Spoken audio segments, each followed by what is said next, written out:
More than 80 countries are calling for a global roadmap to phase out fossil fuels. The campaign is being led by nations across Africa, Asia, Latin America, and the Pacific, together with the European Union and the UK at the COP30 summit in Brazil. They argue that commitments risk stalling if there's no clear plan to transition away from coal, oil, and gas.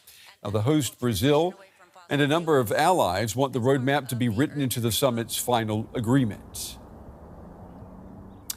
All right, let's get more now from our climate reporter, Tim Schauenberg. He is at the UN climate talks for us.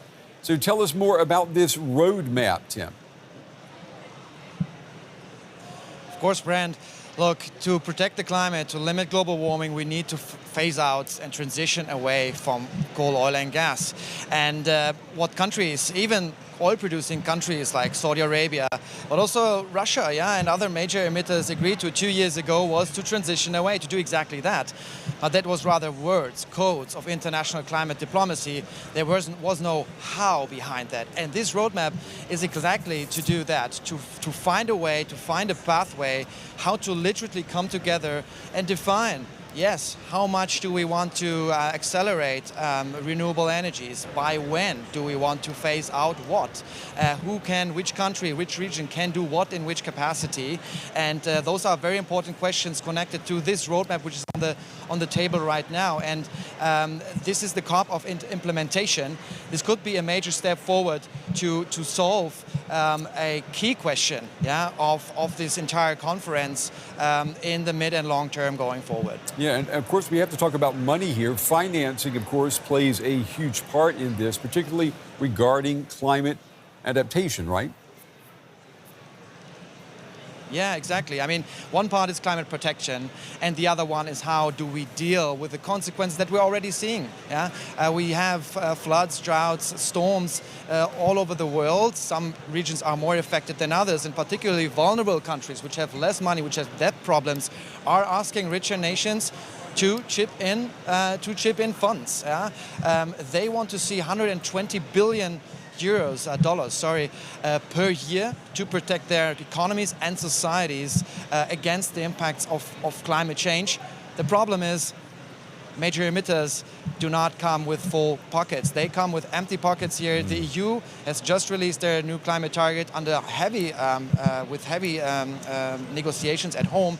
Germany just had cuts in their development budgets for the next year, so they don't want to spend any penny on that, more than they had committed already.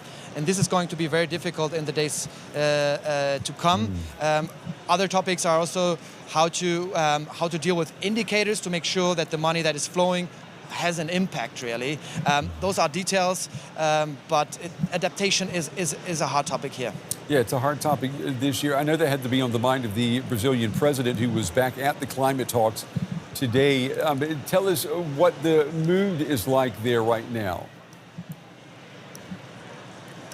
Yeah, Brent, I don't know if you remember past year's climate conferences, but the mood was literally always very heavy. There was finger pointing, there was diplomatic drama, and this year is quite different. There is a sense of positivity, of optimism here on the floors. Even the countries most hit by climate change, wanting more from richer countries responsible for climate change, are quite happy how the Brazilian presidency is weaving in their interests here in the texts that are on the table.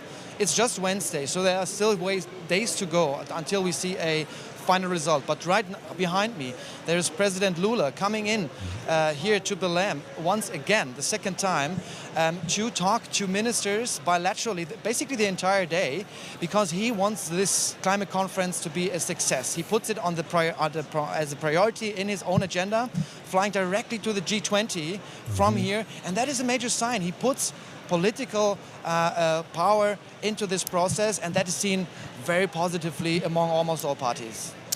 Our correspondent Tim Schauenberg in Belém in Brazil at the UN Climate Conference. Tim, we appreciate your reporting. Thank you.